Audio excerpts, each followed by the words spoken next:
Muy buenos días a todos los presentes en este evento que el Centro Nacional de Seguridad Digital ha preparado para ustedes. Bueno, esperamos que sea de su agrado, que sirva como preparación incluso para el primer simulacro internacional de ataques cibernéticos que se realizará el 22 de julio. Mi nombre es Daniel Dunian Lara y nuevamente les doy la bienvenida, siempre haciendo un recuento pues de los ya 9 webinars realizados en temas de ciberseguridad que hemos estado con ustedes, ¿no? Todos han sido grabados, incluso también la de hoy va a ser grabada y subidas a la plataforma de bot.p en el mismo enlace que le llega a sus correos.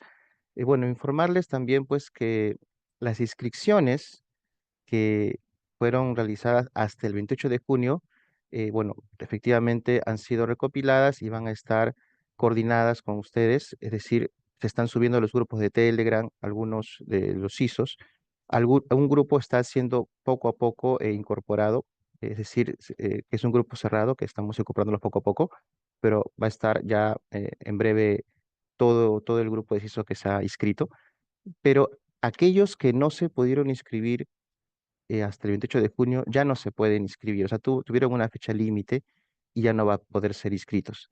De alguna manera también, como les comento, es para salvaguardar pues que el rendimiento de este simulacro sea lo más óptimo posible. No podemos abrir nuevamente el registro. Bien, sobre el día de mañana, que va a ser el taller, les pedimos pues que se puedan conectar, se va a estar enviando la información del taller. Bueno, ya se envió lo que es el correo con toda la información, pero se va a estar haciendo recordatorios para que puedan el día de mañana conectarse a las 10 de la mañana, donde justamente van a poder ser revisados todos los temas pendientes o todas las dudas que puedan tener. Se ha enviado un correo con el manual, con lo que es la descarga de máquinas virtuales para que lo puedan realizar en el transcurso de hoy como máximo, para que mañana ya lo puedan tener listo. Incluso si no lo tuviesen listo, mañana también podemos resolver aquellas dudas. Tengo entendido que han estado intentando descargar y han habido algunos problemas de saturación, pero incluso esos temas van a poder ser resueltos el día de mañana. Y también en los grupos de Telegram también se han estado comunicando, entonces también pueden hacer las consultas al respecto. Y bueno, con respecto también a los webinars que hemos estado viendo, ¿no? Hemos visto el primero, que fue las mejores prácticas para la gestión de incidentes, donde vimos principalmente las normas internacionales en la gestión de incidentes. Luego vimos lo que es el sistema de gestión de seguridad de la información y ahí revisamos la normativa peruana. Luego vimos el tema gestión de riesgos cibernéticos, donde conocimos las principales amenazas y tendencias actuales. Por cuarta ponencia tuvimos el análisis de vulnerabilidades, donde vimos las principales vulnerabilidades y lo que es fundamental, que es aprender a priorizarlas. Luego vimos el tema protegiendo nuestro espacio virtual, ¿no? Donde conocimos los métodos de protección de nuestra información. Luego vimos el rol fundamental del NOC, ¿no? Donde vimos las principales funciones del centro de operaciones. Luego el centro de operaciones de seguridad, ¿no? Donde vimos cómo monitorear y mejorar continuamente la postura de seguridad de una organización, alertas integradas, ciberataques y recomendaciones que correspondía a poder leer justamente los comunicados, alertas que el Centro Nacional brinda siempre y las recomendaciones correspondientes con los indicadores de compromiso. El monitoreo de eventos de seguridad, donde vimos la experiencia de un integrante del CER de Guatemala, ¿no? Donde nos compartió varios temas sobre su mecanismo de interacción con el monitoreo, ¿no? De su CERT. Y ahora vamos a revisar lo que es el tema transición a IPv6 y el cumplimiento normativo. Bueno, de alguna manera hicimos un cambio, porque algunos de repente se estarán enterando, estarán entendiendo que ha habido un cambio, ¿no? Porque vimos necesario de alguna manera también aprovechar la audiencia que ha logrado este webinar, ¿no? Porque este tema también llega a ser urgente dentro de lo que es la tendencia actual. De repente, nuestra labor siempre es poder ser un centro de coordinación y en ese aspecto, este tema del IPv6 forma parte de las principales preocupaciones actuales, ¿no? Y por eso vimos que debería ser llevar a cabo de una vez para su completa interiorización, porque va a ser un tema que va a traer bastante información. Bueno, como lo dijimos también, este webinar refleja de alguna manera las funciones que realiza el Centro Nacional de Seguridad Digital, por lo cual también es una intención de hacerles conocer nuestra labor, ¿no? El alcance y el apoyo que podemos brindarles a vuestras entidades. Y para iniciar este día, daremos pase a Elton Turín Espinosa, coordinador del CECIR, que nos brindará las palabras de apertura de este webinar. Adelante, Elton. Buenos días con todos los participantes del 10º webinar Transición a IPv6 y el cumplimiento normativo. Reciban un afectuoso saludo del Secretario de Gobierno y Transformación Digital de la Presidencia del Consejo de Ministros, César Vilches. Bueno, la Secretaría de Gobierno y Transformación Digital es el ente rector del Sistema Nacional de Transformación Digital, donde articula al sector público, privado, la sociedad civil, la academia y los ciudadanos en materia de gobierno digital, confianza digital y transformación digital del país. Continuando con este ciclo de webinar de ciberseguridad, se da el pase al especialista de IPv6, Jordi Palet Martínez. Muchas gracias. Muchas gracias. Voy a compartir la pantalla. ¿Me confirmáis, por favor, que se esté viendo?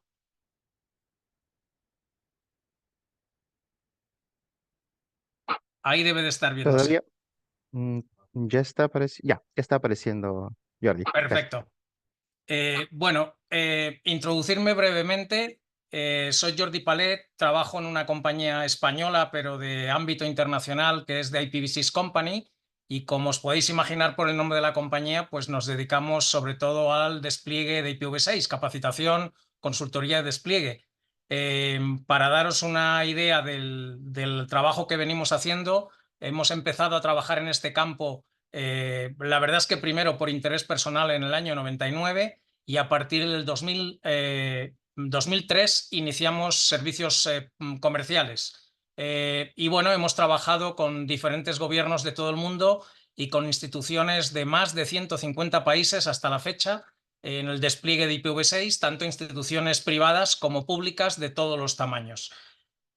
Creo que en este momento no hace falta que a nadie le digamos que IPv4 está agotado, y aquí la cuestión es pensar qué ocurre si no despliego IPv6.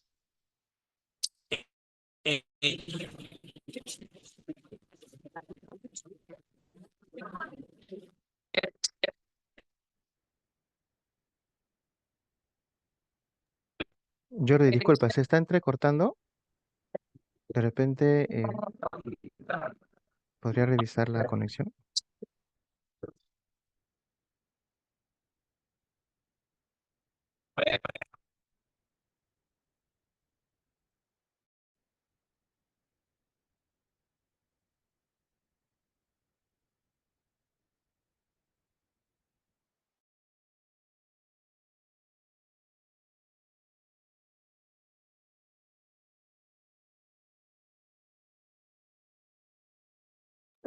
Bueno, vamos a dar unos minutos a Jordi para que se vuelva a conectar. En todo caso, efectivamente recomendaríamos que de repente no comparta la cámara para que solamente se comparta la diapositiva. De repente eso está generando alguna saturación. Esperamos unos momentos y de repente también darle más información con respecto a esto. Eh, ya la intención también es, después de este webinar, se va a tener que dar también algunas informaciones de las tendencias actuales sobre el IPv6. Entonces, va a haber en algún momento un cumplimiento normativo asociado a esto. Pues el Centro Nacional va a brindar en algún momento información al respecto, ¿no? ¿Me podéis confirmar que se me oye ahora de nuevo? Sí, se oye bien.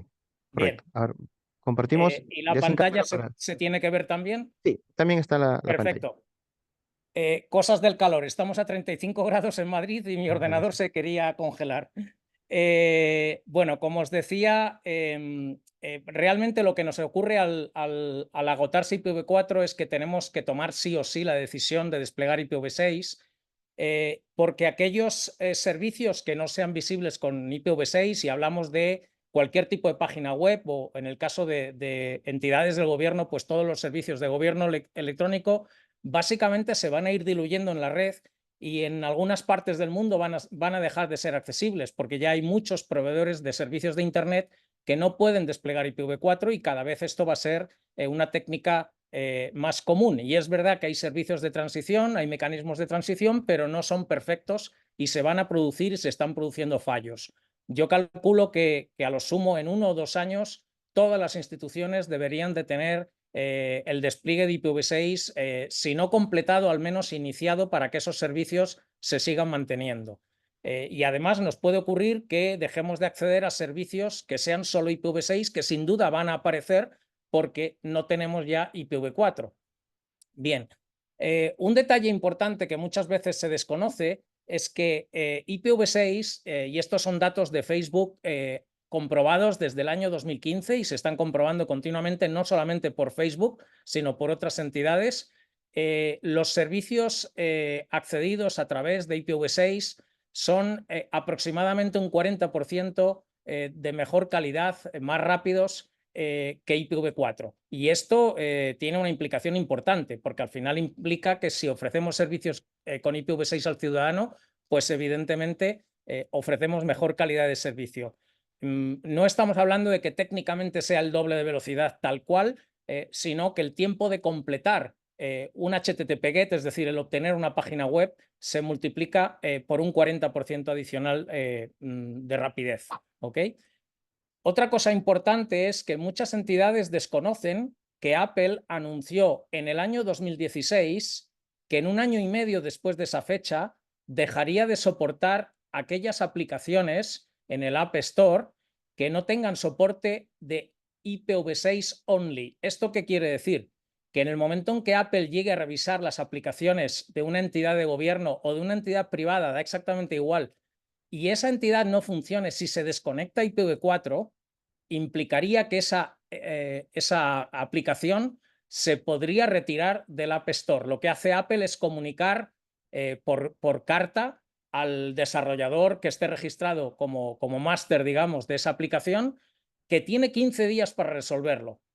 Y evidentemente os podéis imaginar que muchas entidades en 15 días no van a tener la capacidad de resolverlo. Nos hemos encontrado con casos de entidades públicas y privadas muy grandes que han tenido que resolverlo sí o sí porque le retiraban la aplicación. Imaginaros una banca electrónica. Retirar la aplicación de banca electrónica supone que el banco básicamente no va a poder dar servicio a sus clientes y esto es muy grave. Para una entidad pública esto se debe de considerar de la misma gravedad, ni más ni menos. Bien, en muchas ocasiones habréis oído, os habrán contado que IPv6 es más seguro y ofrece mayor calidad de servicio que IPv4. Bueno, pues esto es falso. Estos son mitos bastante recurrentes y está clarísimo que no es así. Lo que sí es cierto es que si se despliega correctamente IPv6, y yo siempre digo que para desplegar IPv6 hay que desaprender IPv4, podemos mejorar ciertas, digamos, implicaciones de seguridad o podemos mejorar cierta calidad de servicio. Realmente lo que ocurre, y bueno, tenemos 2 ejemplos muy claros en el caso de la seguridad. Con IPv4 no podemos hacer seguridad con IPsec extremo a extremo, con IPv6 sí la podemos hacer porque no existe NAT, no hay direcciones privadas. O, por ejemplo, en IPv4 escanear un /24 demora aproximadamente 5 minutos a través de un enlace de 1 megabit, mientras que escanear un segmento Ethernet de IPv6, que es un /64, tarda 5.300 millones de años. Entonces, evidentemente, si tú estás configurando, como habitualmente hacemos en IPv4, las máquinas numeradas consecutivamente, es decir, el router la dirección 1, el servidor DNS la 2, el web la 3, etcétera, etcétera, te están escaneando igual de rápido. Y lo que hay que hacer es precisamente que las máquinas en un segmento de IPv6 estén numeradas de forma no consecutiva y aleatoria. De esa manera, como digo, si localizan la primera máquina de forma muy rápida, aunque sea por casualidad, la siguiente tardaría otros 5.300 millones de años. Esto no es a prueba de fuego, pero desde luego es una ventaja y un incremento de protección. Más que seguridad, yo lo llamaría protección, porque no podemos decir que la seguridad entre IPv4 y IPv6 sea distinta. Bien, otra cuestión importante es que IPv6 nos ofrece alta disponibilidad y, digamos, ser a prueba de futuro. Con IPv6, una organización no no puede utilizar los mecanismos que utiliza en el caso IPv4, que no tiene direcciones públicas, se las proporciona a su proveedor de servicios de acceso a Internet, sino que tiene que recibir direcciones propias, en este caso del registro correspondiente, que sería el ACNIC para Latinoamérica y Caribe. Entonces, dado que en IPv6 no hay direcciones privadas ni hay NAT, porque NAT solamente nos sirve para traducir direcciones cuando nos hemos quedado sin direcciones, lo que debe de hacer una organización es anunciar esas direcciones a través de BGP con su propio sistema autónomo. Eso quiere decir además que ya no necesitamos balanceadores que habitualmente he visto que muchas entidades públicas en Perú utilizan con trampas o trucos de TTLs bajos en DNS para permitir que tengan varios enlaces de Internet y si se cae uno, automáticamente en cuestión de segundos el tráfico pase al otro enlace, cuando esto en realidad con BGP es automático, no necesitas hacer este tipo de trampas. ¿Por qué digo trampas? Pues porque realmente está mal hecho, técnicamente es algo incorrecto, porque una de las ventajas que tiene DNS al poner TTLs de varios días es que aprovechas la infraestructura de cacheo de información de DNS de todo el mundo, de todas las entidades que ofrecen DNS. Y eso implica que el acceso a la información de esa entidad va a ser siempre más rápido, porque no tienes que estar refrescando la información de traducción de DNS de nombres a direcciones porque esa información ha sido cacheada previamente. Al hacer balanceo con TTLs bajos, rompemos esa ventaja, digamos. Por tanto, tenemos con IPv6 una red que puede ser más accesible, más eficaz y estar más disponible. Además, a prueba de futuro, porque evidentemente todos sabéis que se nos viene encima, tanto para entidades públicas como para personas individuales, como para entidades privadas y públicas, como decía, lo que es Internet de las cosas. Realmente la única forma de aprovecharnos de Internet de las cosas es IPv6. No podemos pensar que con IPv4 vamos a tener capacidad de hacerlo porque no hay direccionamiento y menos para tantos sensores o actuadores como vamos a tener en los próximos años, décadas o cientos de años probablemente. A menudo se nos pregunta también cuál es el retorno de la inversión de desplegar IPv6, porque evidentemente desplegar IPv6 supone una inversión que una entidad, y esto os podéis imaginar que es lo mismo para entidades privadas que para entidades públicas, debe de recuperar. Bien, un buen plan de capacitación, un buen plan de transición, un buen plan de direccionamiento es una inversión importante, como digo, y además también hay que pensar, como hemos mencionado hace un momentito, en BGP y DNS, y la cuestión es cómo recuperamos esa inversión. El retorno de la inversión del despliegue de IPv6 básicamente consiste en lo que hemos dicho precisamente en las diapositivas anteriores, mantener una red que es más eficaz, que tiene menos consumo, ahora explicaré este punto, que está más disponible, que es más segura, que puede ofrecer más y mejores servicios a los ciudadanos. Pero especialmente, y ese es el retorno de inversión que va a ser inmediato en cuestión de un par de años, es que garantiza seguir en Internet. Si no desplegamos IPv6, dentro de un par de años nuestra institución se va a diluir, como os he dicho antes. He hablado hace un momentito del menor consumo. Bueno, pues hay un estudio concretamente de Nokia de hace ya varios años que explica que el uso de NAT supone aproximadamente un 20% de consumo de batería en un teléfono móvil. Imaginaros escalar esto a cualquier NAT de nuestras redes, a cualquier dispositivo que esté haciendo traducciones de IPv4 a IPv4. ¿Okay? Realmente todos sabemos lo importante que es el ahorro energético y que además es un coste también importante. ¿Cuál ha sido la evolución de Perú respecto del despliegue IPv6? Bueno, pues digamos que ha tenido sus altibajos. Sí es verdad que en Latinoamérica Perú fue uno de los países que primero inició el despliegue de IPv6. Sin embargo, luego hubo un decrecimiento en torno al año 2017-2018. Parecía que se recuperaba, volvió a caer en el año 2019 prácticamente y desde ahí tiene un crecimiento más o menos constante. Sin embargo, no está en la mejor posición si lo comparamos con otros países de la región. Hablamos de países como pueden ser Uruguay, Brasil, Argentina, y que evidentemente están un poco por delante. Ecuador, Colombia, digamos que la escala de colores que veis en ese mapa os está dando una indicación, ¿no? Estamos hablando de aproximadamente un 30% de tráfico IPv6 en Perú, que no es poco, insisto que no es una mala posición. Sin embargo, cuando miramos la situación en el sector público, y esta es la tabla de AES que tienen tráfico IPv6, de AES de sistemas autónomos que tienen tráfico IPv6 dentro de Perú, resulta que no aparece absolutamente ninguna entidad pública. Es decir, no hay tráfico apenas en entidades públicas. ¿Eso qué quiere decir? Que el decreto supremo realmente se ha hecho solamente una muy pequeña parte, porque no se ha generado tráfico hacia las instituciones públicas. No podemos saber, o por lo menos no podemos ver, que haya ninguna institución pública que tenga un despliegue que esté generando realmente su tráfico con IPv6. ¿Ok?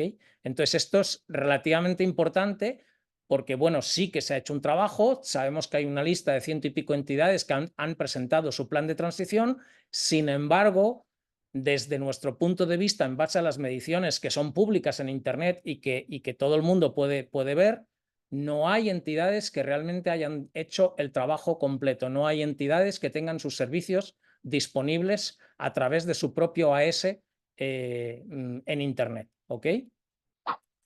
Bien, ¿cuál es el impacto? Y aquí vamos a hablar un poco de forma genérica primero, luego vamos a centrarnos un poco más en el decreto supremo. ¿Cuál es el impacto de IPv6 en gobiernos, del despliegue de IPv6 en gobiernos? Y esto es interesante mencionar también que cuando hablamos de gobiernos, hablamos en realidad de redes de gobierno, redes de organizaciones, y esto es prácticamente lo mismo que ocurre con una entidad privada. Es decir, un ministerio, una alcaldía, no es tan diferente su red a la que tiene una entidad privada, simplemente son servicios públicos frente a servicios privados, es la única diferencia. Entonces, ¿qué es lo que estamos viendo? Insisto, aquí no solamente en Perú, sino un poco visión general del mundo. En general hay una gran falta de conocimientos, incluso nos vemos que en las universidades sí que se toca ya IPv6, pero se toca como algo secundario, cuando lo que debería ser secundario hoy en día debería ser IPv4. IPv6 no es como IPv4 y no se puede desplegar igual. He mencionado antes que para aprender IPv6 hay que desaprender IPv4. Realmente uno de los graves problemas que tenemos con las capacitaciones de IPv6 es que muchos formadores intentan, porque no tienen quizás una experiencia práctica de despliegue de IPv6 en muchas redes, intentan seguir el modelo al que están acostumbrados con IPv4 y hay muchas cosas que si no se cambian va a haber que revisar posteriormente, volver hacia atrás y digamos ir atrás y adelante, atrás y adelante. Entonces, no basta con configurar IPv6, direcciones IPv6 en la infraestructura de la red, en los switches, en los routers, etcétera. No es solamente eso. Hay que evaluar toda la red, hay que decidir si el diseño existente de la red permite desplegar sin cambiar cosas de IPv4. Quizás sí, quizás no, todo depende de cada modelo. Y hay que reformular muchas cosas. Hay que reformular en ocasiones incluso el plan de direccionamiento de IPv4. De hecho, muchas veces no existe un plan de direccionamiento con IPv4. Se han ido numerando las máquinas según ha habido necesidad de ello. Y esto no es correcto. Desde luego, en IPv6 es fundamental crear un buen plan de direccionamiento y no es fácil porque hablamos de muchas direcciones. Los contratos con los proveedores de todo tipo, proveedores de acceso a Internet, proveedores de acceso a voz, a cualquier tipo de línea de comunicaciones o incluso proveedores de otros servicios que van por Internet, deben de ser revisados para asegurarnos que, si no inmediatamente, en futuras renovaciones tengan el soporte IPv6. Hay que acceder a la membresía de la CNIC en una modalidad que se llama de usuario final. En algunos casos puede que haya instituciones que se comporten como ISPs, no es muy habitual, pero podría darse el caso. Pero generalmente las instituciones públicas se van a comportar como un usuario final directo de la CNIC. La CNIC va a entregar direcciones tanto IPv4 como IPv6. Es cierto que en IPv4 hay una lista de espera de 7 años, pero merece la pena estar ahí, no es un coste adicional y al final es un bien que tiene un valor importante. Y por supuesto también nuestro número AS. Requiere BGP, ya lo he dicho en varias ocasiones y lo seguiré insistiendo, no hay NAT en IPv6. Tenemos que poner en marcha también un DNS interno. El DNS es prioritario para el funcionamiento adecuado de la transición. Y por supuesto lo que llamamos un IPAM, un IP Address Management. Acabo de comentar que no es posible crear un plan de direccionamiento con IPv6 de forma sencilla, una buena parte del trabajo hay que hacerlo a mano, pero luego nos va a ayudar este gestor de direcciones porque ya no podemos trabajar con hojas de cálculo o con documentos de texto para gestionar las direcciones IPv6 como hacíamos habitualmente con IPv4. Y bueno, otra cuestión importante, que en el caso de Perú existe una red que se llama Dorsal, pero hasta donde yo sé no está funcionando, es cómo despliegan IPv6 las pequeñas entidades, por ejemplo, alcaldías muy pequeñitas. Realmente es complicado que ellos puedan desplegar por sí solos BGP, con lo cual realmente es un tema que hay que estudiar en profundidad. Una de las cosas que se ha visto en muchos países de varias regiones del mundo, concretamente en Europa, es que sale a cuenta tener redes públicas que se subcontratan, los enlaces se subcontratan, por supuesto, con empresas privadas, se sacan a concurso público, que unen todas las instituciones públicas entre sí y a Internet. Eso no quita independencia de las funciones de cada una de las instituciones, pero al final logra que los precios que se pagan por esos servicios sean muy inferiores y haya una mejor gestión de todo el tráfico de la red, digamos, privada del gobierno, y además permite medidas de seguridad y de certificación digital muchísimo mejor aseguradas y más centralizadas, que de otra forma se complica bastante. Bien. Como decía, lo primero es capacitar. Normalmente una capacitación mínima de IPv6, aunque normalmente va a ser suficiente para una entidad, van a ser en torno a 20 horas. ¿Ok? Y luego hay que pensar cuál es el escenario. El escenario ya no es doble pila o dual stack, si lo queréis decir en inglés. La transición a IPv6 utilizando IPv4 es una fase intermedia hacia donde va todo el mundo, que es lo que llamamos IPv6 only, solo IPv6. Es verdad que vamos a mantener IPv4 en algunas partes de la red, quizás de la red de la institución, quizás de Internet en general, durante muchos años, nadie sabe cuántos, pero va a ser lo que llamamos IPv4 como servicio, porque la red básicamente va a ser IPv6 exclusivamente.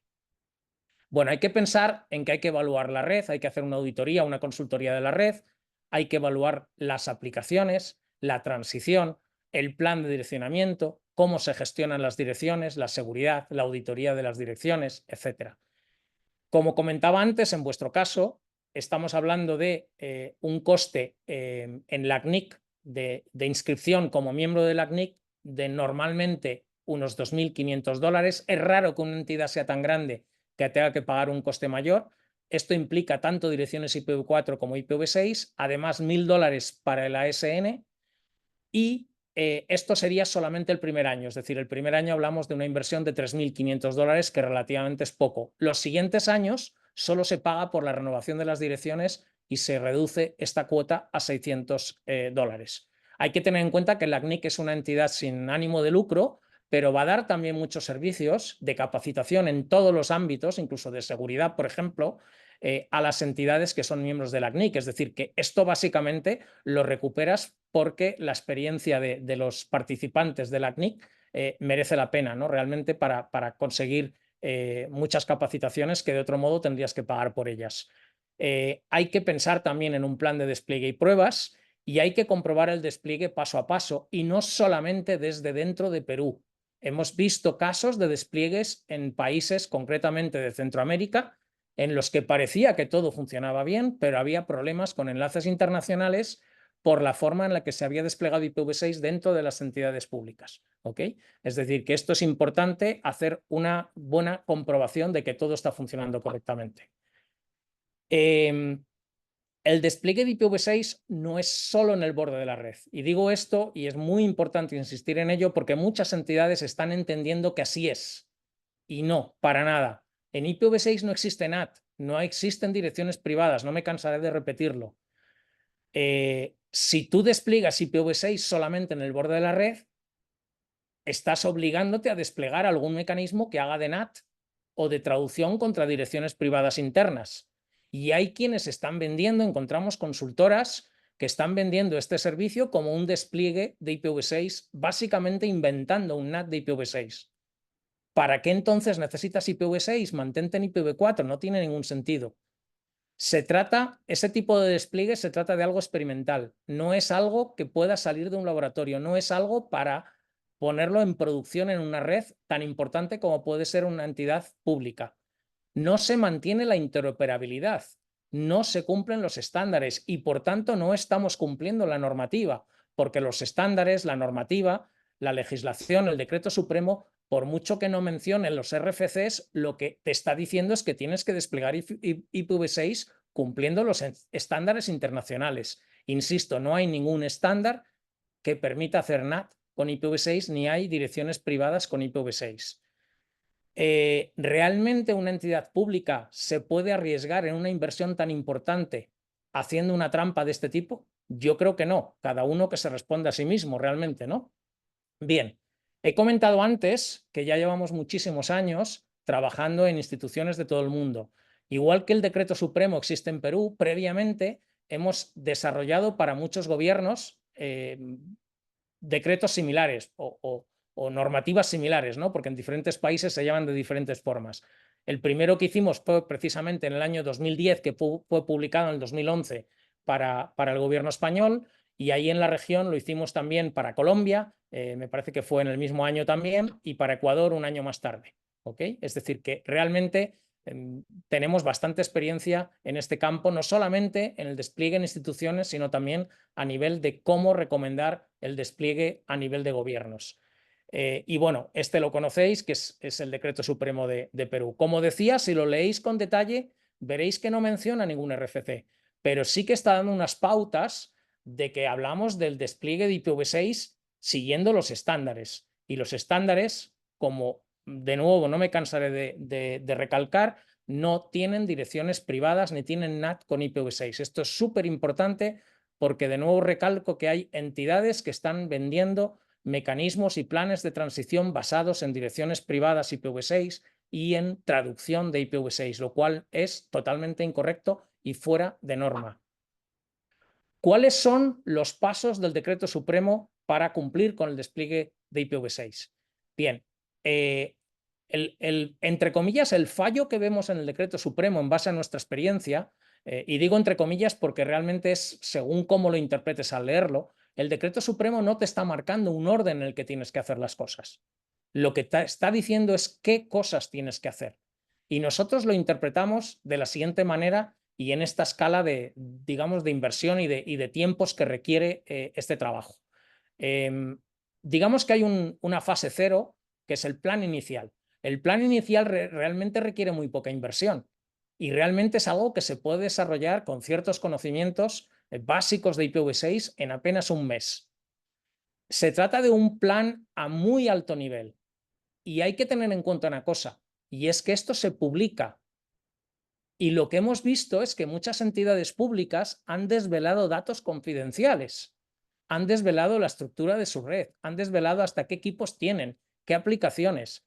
No es muy razonable desde el punto de vista de la seguridad que se estén publicando estos datos, quizás porque se ha malinterpretado lo que pedía el decreto supremo, que no pedía un detalle exhaustivo, sino que pedía unos cronogramas, unos plazos, cómo ibas a hacer la transición, no que publicases absolutamente todos esos detalles. Creo que esto es algo muy delicado y debería de revisarse. Yo creo que realmente debería de hacerse una actualización del decreto supremo para evitar que se siga produciendo este tipo de situaciones. La siguiente fase, que nosotros llamamos fase 1, sería lo que sería la consultoría. La consultoría ya es una inversión importante. Evidentemente va a depender del tamaño de la red, del tamaño de la institución, del número de empleados. Nosotros hemos trabajado para muchas instituciones en Perú y estamos hablando de que una consultoría que incluye capacitación, el diagnóstico de la red, el plan de transición y el plan de direccionamiento, normalmente el diagnóstico, plan de transición y plan de direccionamiento, además lo incorporamos en un único documento, porque si no estaríamos duplicando muchos datos en 3 documentos diferentes, lo cual tampoco tiene mucho sentido. Entonces nos parece mucho más adecuado enfocarlo o focalizarlo en un solo documento que luego poner, digamos, cruces entre documentos o duplicar textos de documentos. Estamos hablando de un proyecto que puede rondar los 50.000 euros aproximadamente y estamos hablando de que esto supone un plazo entre 6 y 12 meses. A veces nos encontramos con instituciones que quieren hacerlo en 3 meses. Realmente es muy complicado hacerlo bien en 3 meses. No recomendamos plazos tan cortos. No tiene ninguna lógica y al final se va a hacer un mal trabajo. Y por último, la fase 2, y además recomendamos que no se haga en conjunto con la fase 1, sino que sea una fase totalmente separada. En realidad, las 3 fases deben de ser totalmente separadas. La fase 2 es el despliegue en sí. ¿Por qué no debe de hacerse la fase 2 en conjunto con la fase 1? Porque de la fase 1 vas a tener unos resultados que te van a decir qué inversión necesitas en la siguiente fase. Si tú has sacado a concurso la fase 1 con un solo presupuesto y como resultado de la fase 1 te están diciendo, por ejemplo, que tienes que comprar routers BGP y un router BGP a lo mejor te va a costar $20.000 y como necesitas alta disponibilidad vas a tener que pagar 2, ¿de dónde sacas ese dinero para comprar los routers? Luego es absolutamente imprescindible separarlo en 2 fases y no lanzar la fase 2 hasta tener los resultados de la fase 1. Entonces, como digo, la fase 2, que es el despliegue en sí mismo, implicaría la solicitud de los prefijos IPv6, IPv4 y AES al ACNIC, poner en marcha BGP, poner en marcha IPAM, poner en marcha DNS, poner en marcha los mecanismos de transición que puedan hacer falta para la red, los servicios o las aplicaciones, la implementación y las pruebas en la infraestructura de la red, en los clientes y, por supuesto, como última parte de esta fase, hay que pensar en las aplicaciones. Esas aplicaciones también tienen que transicionar. Y digo transición, insisto en esto mucho, porque muchas veces se habla de migración. No existe una migración. No hay mecanismos de migración definidos en IETF. Hay mecanismos de transición y coexistencia, porque durante mucho tiempo las aplicaciones van a tener que soportar todavía IPv4 y IPv6. Y hay aplicaciones que no van a soportar IPv6 y necesitamos clasificarlas para definir qué mecanismos de transición se le pueden aplicar a esas aplicaciones concretas. Como decíamos antes, en la parte de retorno de inversión, al final IPv6 nos aporta no solamente resolver el problema de cara a seguir en Internet durante unos años, sino nos aporta innovación, nos aporta, en el caso del sector privado podríamos hablar de negocio. Aquí en el sector público hablamos de servicios, nuevos servicios con IPv6. Estos son ejemplos de muchas cosas que podemos resumir en lo que tenemos al final de la diapositiva, que es Internet de las cosas, IoT.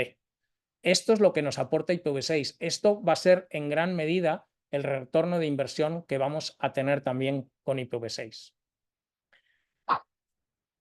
En estas diapositivas básicamente son algunos ejemplos y mencionar que IoT está basado básicamente en un protocolo que es 6LoWPAN y es un protocolo que solo soporta IPv6. De ahí la importancia de desplegar IPv6 y no solamente para mantenerse en la red, sino también para evolucionar y estar presente en Internet de las cosas en los próximos años y poder ofrecer servicios a los ciudadanos. Luego veremos también algunos de estos ejemplos. Como digo, las diapositivas que tengo aquí son solamente algunos ejemplos en diferentes campos, por ejemplo, deporte y salud, Smart Cities, que sería probablemente el que más de cerca va a tocar a las administraciones públicas en algunos casos, utilities, industria, hogar, seguridad, incluso cocina. Bien.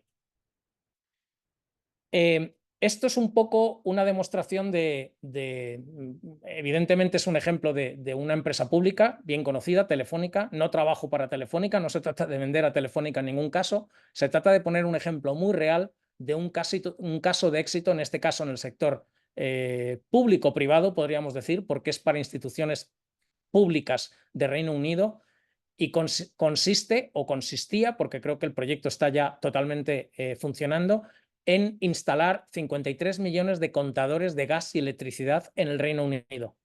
Bien, estos contadores, si se hacía con IPv4, implicaba desplegar 34 millones de NATs.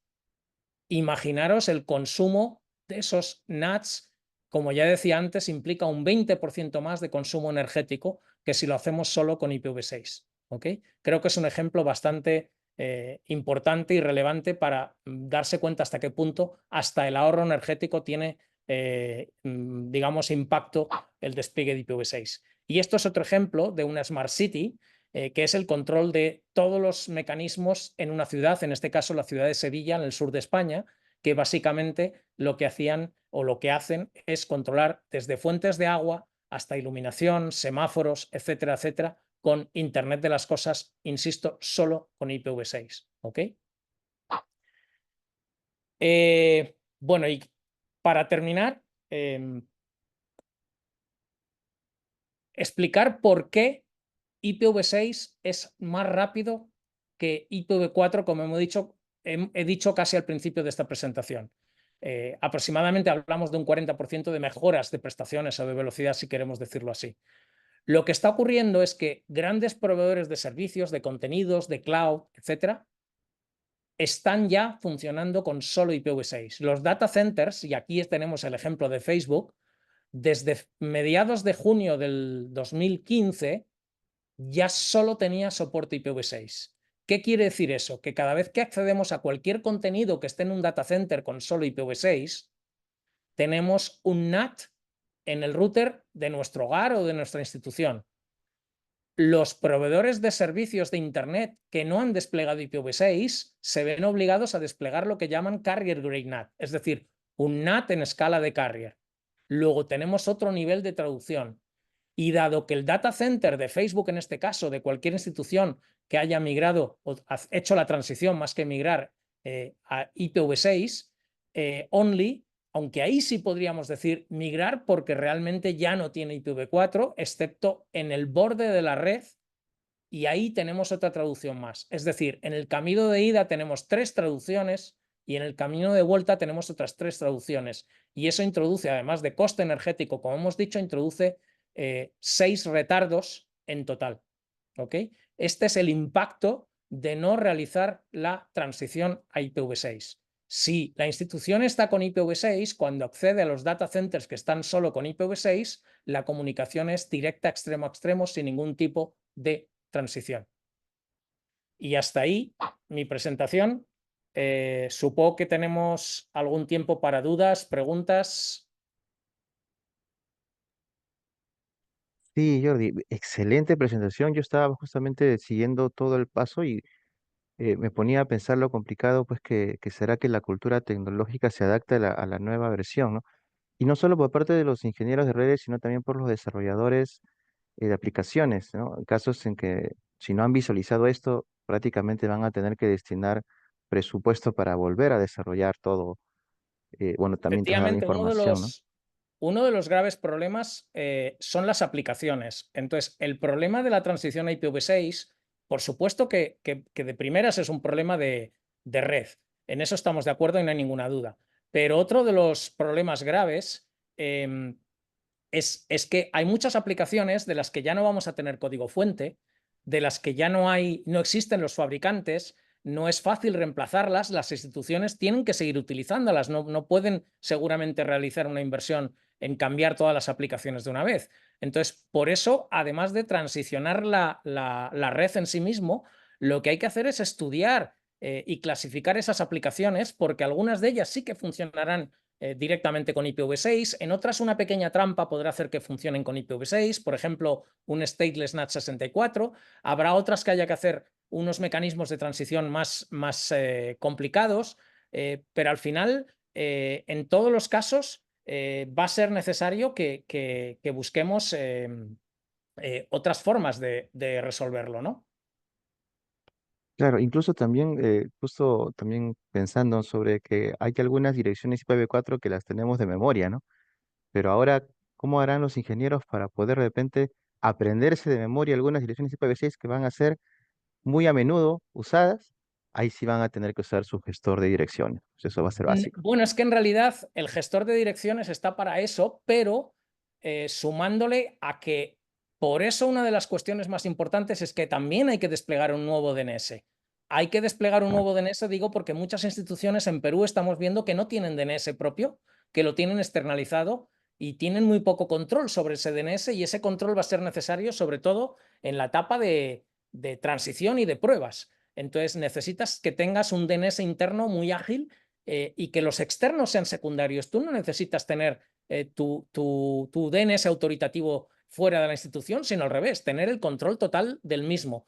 Entonces, nunca hay que recordar direcciones, nunca hay que utilizar direcciones literales, ni IPv4 ni Claro. IPv6 dentro de las aplicaciones, ni en ninguna parte de la red. Siempre que se pueda, hay que utilizar nombres de dominio, tal cual. Hay un tema que estuve viendo también las preguntas y comentaron algo que sí es para, de repente para conversar, ¿no? Hay un comentario, dice, que en una ponencia escucharon que no se pasa a IPv6 en las entidades públicas porque el SIGA y SIAF siguen en IPv4. Perdón, ¿Qué porque él, conocimiento? El SIGA y SIAF, que son sistemas administrativos y financieros de las entidades públicas, que prácticamente dominan todas las entidades públicas, siguen en IPv4. ¿Qué conocimiento tienes sobre esto? Disculpa. pero es que eso nos debe de dar igual. Ujú. Si yo no paso porque el otro no ha pasado, o porque una aplicación que utilizo, un servicio que utilizo no ha pasado, nadie pasa primero. Es el problema del el huevo y la gallina, ¿no? En realidad no debemos de bloquearnos por eso, porque si nos bloqueáramos por eso, nadie avanzaría. Y además, precisamente para eso están los mecanismos de transición.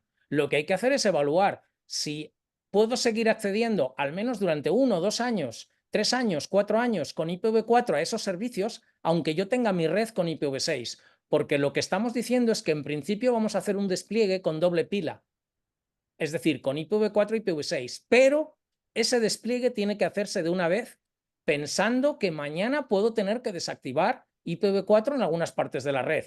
Lo que no tendría sentido es hacer ahora una inversión en desplegar IPv6 y dentro de 3 o 4 años volver a repetir con otro decreto supremo para que hagamos la transición de doble pila a IPv6 only. Lo que hay que hacerlo es desde ya. Es decir, tener preparada la red para doble pila y para IPv6 only, que es precisamente lo que hizo Apple en el año 2016. Apple no te dice, quita IPv4. Apple te dice, comprueba que si quitamos IPv4 tu aplicación siga funcionando, porque sí o sí yo sé que vamos a tener que quitar IPv4 en un momento dado. Claro, como dices, es desaprender y luego volver a aprender la cultura Así es, IPv6, así es. lo que es bien complicado. Y en el tema, como has mencionado, ninguna entidad pública está ejecutando servicios en IPv6, ninguna. Eso ya es una alerta tremenda. Bueno, Es una para alerta nosotros que tremenda, somos, por eso sí, pienso que debe de realizarse una revisión urgente del decreto supremo. Hay que entender que el decreto supremo se publicó prácticamente, como quien dice, a 2017. 2 años de las puertas de la pandemia, y que eso nos paró muchas cosas y hay que entenderlo. Pero realmente nuestra experiencia en otros países ha sido similar en algunos casos, en otros no, y eso también depende mucho de la redacción del decreto supremo y posiblemente de que esa redacción, para aquellos que no tienen conocimientos de IPv6, tenga una lectura que no esté sujeta a interpretaciones, que creo que es un poco lo que ha ocurrido, ¿no? Por ejemplo, con la publicación de datos confidenciales, que es gravísimo. Eh, por ejemplo, caso de Ecuador y de Colombia. Nosotros hicimos el equivalente al decreto supremo, o lo redactamos prácticamente para esos dos gobiernos, ¿no? Para esos dos países. Ecuador tuvo un despliegue de IPv6 increíble en muy poco tiempo. En cambio, en Colombia se detuvo, no se hizo nada hasta que hicimos una revisión recomendando que alguna de las cosas que nosotros inicialmente habíamos recomendado y que ellos al publicarlo quitaron, lo volvieran a poner, ¿no? O sea, de algún modo yo entiendo que el legislador publica lo que le parece, lo que entiende, pero debería de tener, digamos, una confianza un poco mayor en los expertos a veces. Claro, un asesor Claro. informático directo, ¿no? Claro. Ujú. Claro. No, el asesor lo tuvieron, pero luego lo que ocurre es que realmente luego dicen, bueno, no vamos a ponerlo todo, vamos a quitar la mitad.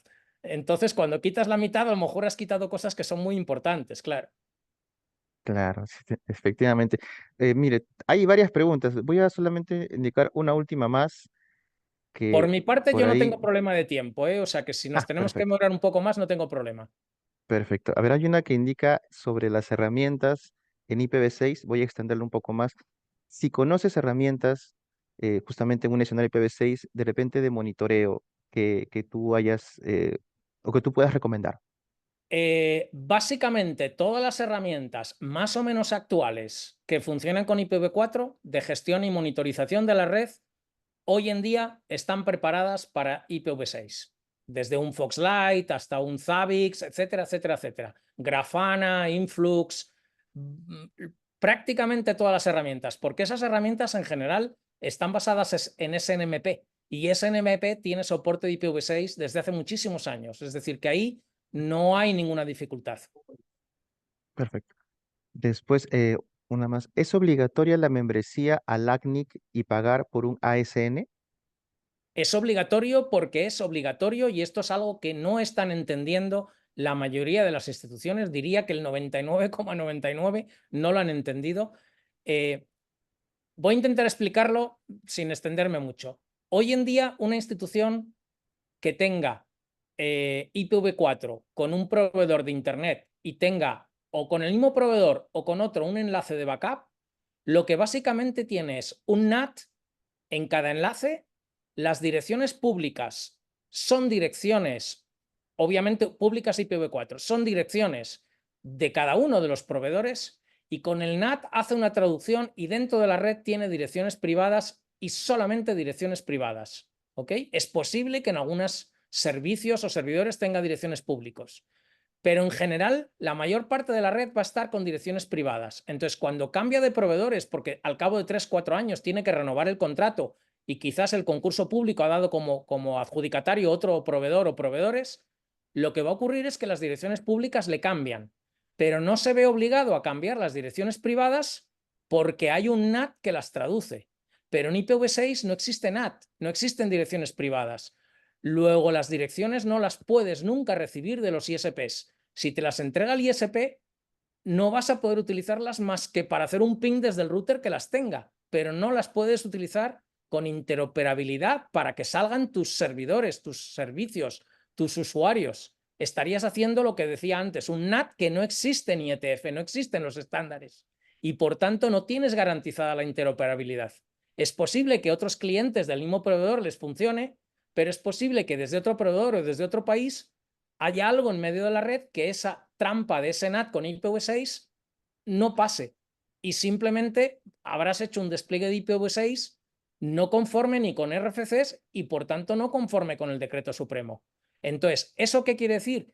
Que la única forma de evitar que tengas que recibir direcciones de los ISPs, que además no te valdrían, insisto, porque si tú tienes dos ISPs y tienes direcciones IPv6 de uno y de otro, ¿cuáles utilizarías dentro de tu red si no quieres hacer NAT? Si numeras con unas direcciones, cuando tengas que salir por el otro ISP, tendrías que, antes de poder salir por el otro ISP, renumerar toda la red para utilizar su prefijo, lo cual no es viable. Es decir, un enlace que está de backup para que salte automáticamente no funcionaría porque habría que cambiar toda la numeración de toda la red, no tendría sentido. Entonces, la única forma de resolver eso es tener direcciones tuyas propias y para obtener esas direcciones, la única forma es la membresía de la CNIC, pero eso no tiene mayor problema. Es decir, obtener la membresía de la CNIC y solicitar un prefijo. Una vez que has hecho un plan de direccionamiento correcto, la CNIC te va a decir, sí, correcto, adelante, aquí tienes tu /42 o lo que corresponda. Para que os hagáis una idea, por definición, en IPv6, cualquier sitio, y sitio es cualquier entidad. Por ejemplo, ahora mismo estamos haciendo la transición de una entidad pública ahí en Lima, que tiene aproximadamente 30 oficinas y probablemente tendrá unas 12 o 15 en un par de años. Entonces estamos hablando de 40 y tantas oficinas. A cada oficina, incluyendo y considerando oficina al centro de datos principal, al centro de datos alterno y a la sede principal, cada oficina va a tener un /48. Con un /48 de IPv6, básicamente lo que quiere decir es que puede tener hasta 65.535 VLANs dentro de cada oficina, que la mayoría no las necesitan, pero es el estándar. Entonces, necesitamos unos 50 /48 que automáticamente, al hacer la petición al prefijo del ACNIC, supone que le vamos a pedir al ACNIC un /42. Un /42 contiene 64 /48 y por tanto esa entidad va a poder tener hasta 64 sedes sin tener que volver a pedirle al ACNIC una ampliación, digamos, del prefijo. Entonces, se hace la petición con el plan de direccionamiento bien hecho, porque si no la petición te la van a rechazar, obviamente, se firma el contrato, se paga la cuota de membresía y resuelto. Estamos hablando de un trámite que no supone ni siquiera un par de semanas, salvo que tú te demores en el pago, pero vamos, el plazo máximo que dan para pagar después de la evaluación del prefijo que te asignan son 2 semanas, o sea que es lo normal, firmar el contrato y pagar en un par de semanas. Yo entiendo que puede ser a veces un problema administrativo más que técnico. Entiendo que algunas Sí, entidades, porque nos es ha pasado correcto. en otros países, tienen dificultades para firmar un contrato, aunque sea de muy bajo valor, $3.500, con una entidad que no está en el Perú. Entonces, ahí lo que se suele hacer es que el contrato sí que lo firma la entidad que va a recibir el direccionamiento del ACNIC, pero el pago hay que hacerlo a través de la consultoría que le ha hecho el plan de direccionamiento, etcétera, para resolverle ese problema. Sí, efectivamente el tema administrativo, burocrático, normativo, legal, eh, de control que tienen las entidades públicas definitivamente retrasan, ¿no? Siempre ha sido así, pero también las normas van a tener que ser más directas, más concretas y va a Claro, tener que haber en algún momento fechas límites, porque esto sí, ya se agotó, ¿no? Se agotó. eso es una de las cuestiones que yo propondría que en una posible revisión del decreto supremo se explique todo esto mejor, más detallado, que se ponga en el orden, digamos, correcto para que no esté sujeto a interpretaciones, que se indique que no hay que publicar información confidencial, obviamente, y además que restablezcamos los plazos, porque ahora mismo todos estarían incumpliendo plazos, básicamente, ¿no? Eh, Así Creo es. que había un año de plazo después de la publicación de la norma y otros 2 años luego para desplegar IPv6 y han pasado con creces, con lo cual yo creo que hay que reevaluarlo e incluso pensar en posibles sanciones, ¿no? Como por ejemplo ha hecho el caso de Colombia y es lo único que ha hecho que el sector se reactive con este tema y no sé si se entiende la expresión en Perú que se ponga las pilas, ¿no? Que realmente considere que esto es grave, es importante y hay que resolverlo y no se puede resolver dentro de 5 años. Claro, me imagino pues que el plan de transición al protocolo IPv6, algunas entidades ni siquiera lo han terminado, lo han hecho, entonces ahí estamos con la fase cero, eso debería estar ya, al Claro, menos el plan, ¿no? pero el problema es que creo que están confundiendo la fase 0 con la 1 y con la 2. Y son 3 fases bien diferenciadas. Entonces, lo que pedía el decreto supremo es la fase 0. Y Así es. ellos, bajo mi punto de vista, muchas instituciones están haciendo adjudicaciones por incluso a veces adjudicaciones, creo que se llama, no sé si es adjudicación directa, que no requiere concurso ni nada. Ujú, ujú. eh, y claro, con una adjudicación directa es imposible porque ni siquiera pensar comprar un router BGP tiene cabida en una adjudicación directa.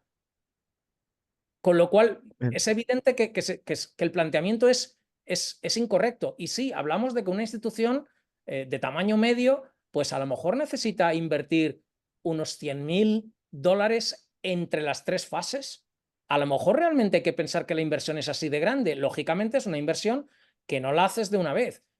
Probablemente la divides en 2 o 3 veces y la desarrollas en 2 o 3 años. Con lo cual, aunque sigue siendo un coste importante, pero hay que planificarlo adecuadamente, ¿no? Para que no sea un coste tan de golpe, digamos, de una sola vez, quiero decir.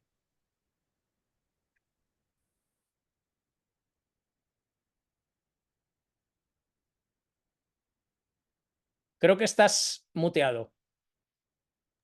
Perdón, sí, efectivamente. Sí. Sí, muchas gracias, Jordi. Ha sido una capacitación, webinar, sobre todo muy actualizado y sobre todo sobre un tema que nos compete directamente a las entidades públicas y es urgente tomarlo en cuenta. Muchas gracias, Jordi, por tu Gracias a participación. vosotros y a vuestra disposición para cualquier continuación del tema o lo que haga falta. Gracias. Bien, ahora pasaremos a darle nuestra palabra a Elton Turing Espinosa, coordinador del CECIR, que nos brindará ya las palabras de cierre de este webinar. Adelante, Elton. Muchas gracias a todos por su participación y atención del 10º webinar, Transición a IPv6 y el cumplimiento normativo, organizado por el Centro Nacional de Seguridad Digital de la Presidencia del Consejo de Ministros, dictado por el especialista en IPv6 Jordi Palet Martínez. Se da por clausurado el webinar. Muchas gracias a todos. Muchas gracias a todos ustedes por participar en este evento. Se les invita a participar en el taller y nuevamente, gracias. Buenos días.